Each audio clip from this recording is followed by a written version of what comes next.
Hello friends, welcome to Moumita's kitchen. আশা করি তোমরা সবাই খুব ভালো আছো, আমিও খুব ভালো আছি। আবারও চলে এসেছি আরেকটি নতুন রেসিপির সাথে।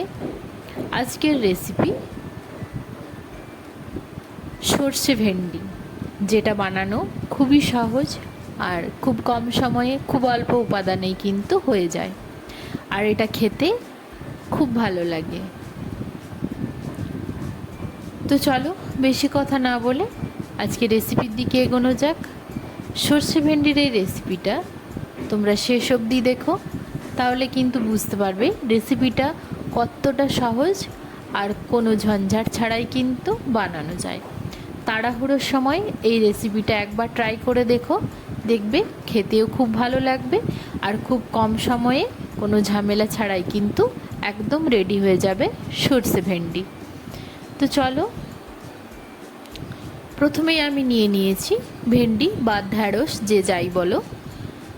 এখানে নিয়েছি 250 গ্রাম মতো, যেটার পেছনটা আমি কেটে বাদ দিয়ে দিয়েছি আর সামনেটা অল্প একটু কেটে বাদ দিয়েছি, দিয়ে পরিষ্কার করে ধুয়ে একটা পাত্রে রেখে দিয়েছি।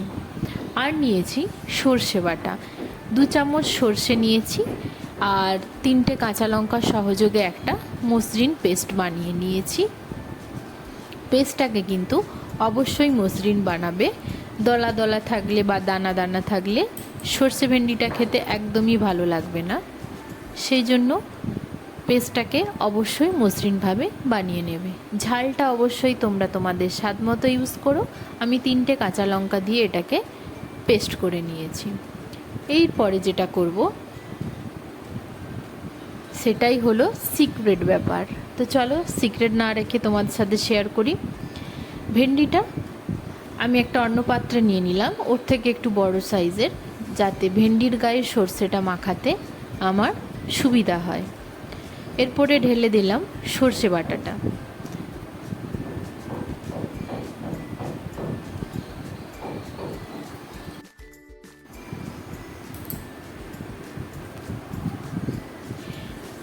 এরপরে এর মধ্যে দিয়ে দেব হাফ চামচ পরিমাণে হলুদের গুঁড়ো, আর দিয়ে দেব স্বাদ অনুযায়ী লবণ।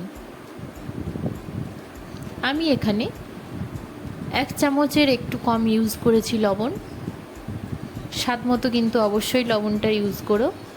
দিয়ে সর্ষেটাকে খুব ভালোভাবে ভেন্ডির গায়ে মাখিয়ে নেব।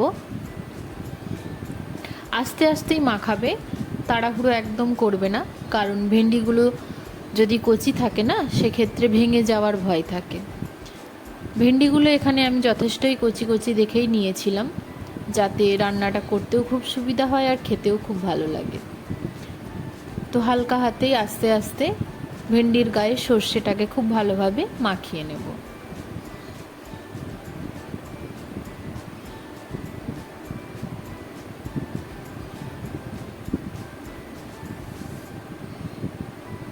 এরপরে ওপর দিয়ে দিলাম বেশ কিছুটা সর্ষের তেল।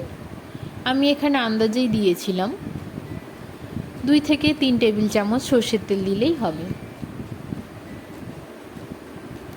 দিয়ে আবারও খুব ভালোভাবে এটাকে মাখিয়ে নিয়ে এটাকে রেখে দেব বেশ কিছুক্ষণ।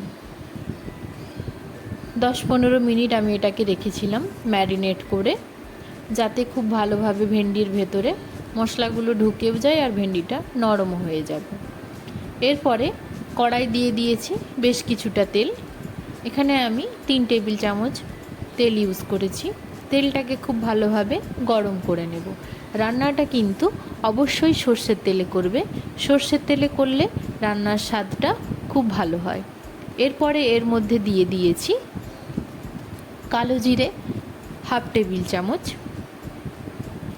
দিয়ে কালো জিরেটাকে খুব ভালোভাবে ভেজে নেব। ততক্ষণ ভাজবো যতক্ষণ না কালো জিরের থেকে একটা সুন্দর স্মেল বের হয়। তারপরে এর মধ্যে আমি দিয়ে দেব 2টো চিড়ে রাখা কাঁচা লঙ্কা, দিয়ে ভেন্ডিটাকে ঢেলে দেব, দিয়ে আলতো হাতে একটু মিশিয়ে নেব। আর যেই থালাটাতে আমি ভেন্ডিটা ম্যারিনেট করেছিলাম, সেটায় অল্প একটু জল দিয়ে ধুয়ে সেই জলটাকে এখানে অ্যাড করে নিলাম। এরপরে এটা কিন্তু লো ফ্লেমেই রান্না করতে হবে ঢাকা দিয়ে। এটা এবারে আস্তে আস্তে হতে থাক, লো ফ্লেমেই করব রান্নাটা।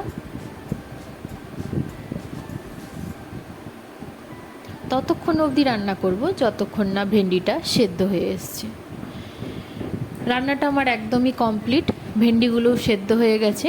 আর দেখো এখানে কোনো এক্সট্রা জল নেই, একদম মাখো মাখো ব্যাপারটা হয়ে গেছে। তো এটাতে আমি কয়েক দানা চিনি ছড়িয়ে নামিয়ে নিয়েছি একটা পাত্রে। তোমরা চাইলে চিনিটা স্কিপও করতে পারো, কারণ অনেকে মিষ্টি খেতে পছন্দ করে না, বাট দিয়ে দেখো টেস্টটা কিন্তু খুবই ভালো আসে। তো আজকের এই রেসিপিটা তোমরা অবশ্যই বাড়িতে ট্রাই করো, দেখবে খেতে খুবই সুস্বাদু লাগে। আর খুব কম সময়ে ঝামেলা ছাড়াই কিন্তু একদম রেডি হয়ে যায় সর্ষে ভেন্ডি। তো আজকের এই রেসিপিটা তোমাদের কেমন লাগলো তোমরা কমেন্ট করে জানিও। যদি ভালো লেগে থাকে অবশ্যই লাইক কমেন্ট শেয়ার করো। চ্যানেলটা যদি ভালো লেগে থাকে অবশ্যই সাবস্ক্রাইব করো। আর নতুন নতুন রেসিপির সন্ধান পেতে ফলো করতে থাকো মৌমিতাস কিচেন। আজকের মতো এই পর্যন্তই। সবাই ভালো থেকো, সুস্থ থেকো, সাবধানে থেকো। ফলো করতে থাকো মৌমিতাস কিচেন।